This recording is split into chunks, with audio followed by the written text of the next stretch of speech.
Hello everyone, this is Kaju Shukla and I am a student of DLED third semester. जैसे आप लोगों को कल पता चल ही गया होगा कि आपका जो एग्ज़ाम होने वाला था 6 सितंबर को वो अब कैंसिल हो चुका है, मतलब वो अब पोस्टपोन हो चुका है। क्यों? क्योंकि बहुत सारे बच्चे या फिर बहुत सारे टीचर्स ऐसे थे जो फॉर्म नहीं फिलअप कर पाए थे। उनके लिए विंडो फिर से ओपन हुआ है और कल यानी 25 अगस्त से फॉर्म फिर से अप्लाई होना शुरू हो चुके हैं और इसकी लास्ट डेट है 1 सितंबर। तो आपका पेपर होना था 6 सितंबर को, तो अब आपका पेपर पोस्टपोन हो चुका है और 6 सितंबर को नहीं होगा क्योंकि 1 सितंबर तक तो फॉर्म ही फिलअप होंगे। फिर इतनी जल्दी सेंटर वगैरह लगाना और भी बहुत सारे काम करना वो नहीं हो पाएगा। तो आपका पेपर लगभग 25 सितंबर के बाद ही होगा। तो अब आप लोग अपनी पढ़ाई कंटिन्यू रखिए। बाकी ये बहुत गुड न्यूज़ है उन लोगों के लिए जो अपना फॉर्म फिलअप नहीं कर पाए थे, लेकिन जिन्होंने फॉर्म फिलअप कर दिया था उनको अब फॉर्म में कोई भी बदलाव नहीं करना है और उनको कोई फॉर्म नहीं फिल करना है। उनका जो जैसे था वैसे ही सब रहेगा। बस आपको एक काम करना है, अपनी पढ़ाई वैसे ही कंटिन्यू करनी है, रोकना नहीं है बिल्कुल भी। जैसे आप पढ़ रहे थे वैसे ही उसी फ्लो में पढ़ते रहिए बराबर।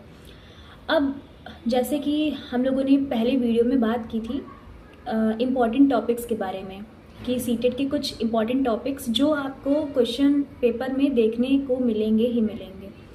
तो आज उसी के बारे में हम लोग फिर से बात करते हैं। फिर से हम लोग नए टॉपिक्स के बारे में बात करेंगे जो आपके एग्ज़ाम में पूछे जाएंगे। तो आज हम लोग बात करेंगे पेडागॉजी के बारे में, पेडागॉजी के इम्पॉर्टेंट टॉपिक्स जिनसे क्वेश्चन आपको देखने को ज़रूर मिलेंगे। तो जैसे आप लोगों को पता है कि पेपर में 90 मार्क्स की पेडागॉजी आती है। अगर किसी बच्चे ने पेडागॉजी अच्छे से पढ़ ली तो वो ऐसे ही बिना कुछ और किए पेडागॉजी से ही अपना पेपर पास कर सकता है। तो चलिए बात करते हैं अपने नेक्स्ट इम्पॉर्टेंट टॉपिक्स के बारे में जो कि हैं पेडागॉजी से, जिसमें पहला है मूल्यांकन। मूल्यांकन आपको ज़रूर पढ़ना है बहुत अच्छे से। इसके 2 पार्ट्स होते हैं, एक होता है रचनात्मक मूल्यांकन, दूसरा होता है योगात्मक मूल्यांकन। इन दोनों को आपको बहुत अच्छे से देखना है।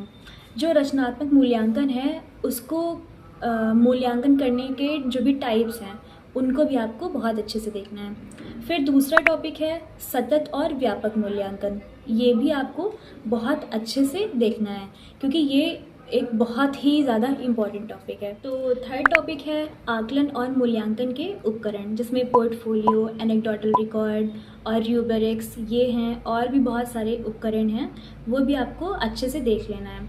इनसे आपको क्वेश्चन ज़रूर देखने को मिलेंगे। देन फोर्थ टॉपिक इज़ अभिप्रेरणा, बाह्य अभिप्रेरणा, आंतरिक अभिप्रेरणा, इनसे आपको क्वेश्चन ज़रूर देखने को मिलेगा, ये भी अच्छे से पढ़ लीजिएगा। फिर है चिंतन, अमूर्त चिंतन, मूर्त चिंतन, समालोचनात्मक चिंतन, जो कि समालोचनात्मक चिंतन बहुत ही इम्पॉर्टेंट है। इसको आप बहुत अच्छे से पढ़ लीजिएगा, ये आपको कहीं ना कहीं ज़रूर देखने को मिलेगा ही मिलेगा। फिर उसके बाद है gender stereotype, gender bias, gender equality, gender equity. और एक चीज़ आप ध्यान रखिएगा, जहाँ पे आपको जेंडर इक्वलिटी और जेंडर इक्विटी दोनों ही देखने को मिले तो ये दोनों ही पॉजिटिव होते हैं, लेकिन आप प्रेफरेंस ज़्यादा देंगे जेंडर इक्विटी को, ठीक है? तो ये चीज़ ध्यान में रखिएगा। फिर उसके बाद है व्यक्तिक विभिन्नता, ये भी इम्पॉर्टेंट टॉपिक है, इसे भी अच्छे से पढ़ लीजिएगा। इसके बाद है इंक्लूसिव एजुकेशन, ये भी इम्पॉर्टेंट टॉपिक है, इसे भी आपको अच्छे से देखना है। फिर उसके बाद है अधिगम अक्षमता के प्रकार, जिसमें आता है डिसकैलकुलिया, डिसलेक्सिया, डिसग्राफिया, अफेसिया और भी बहुत सारी ऐसे प्रॉब्लम्स जिनके बारे में आपको पढ़ना है। तो यही सब कुछ टॉपिक्स हैं जिसको आप अच्छे से देख लीजिएगा। मिलते हैं नेक्स्ट वीडियो में नेक्स्ट इम्पॉर्टेंट टॉपिक्स के साथ में। Bye bye.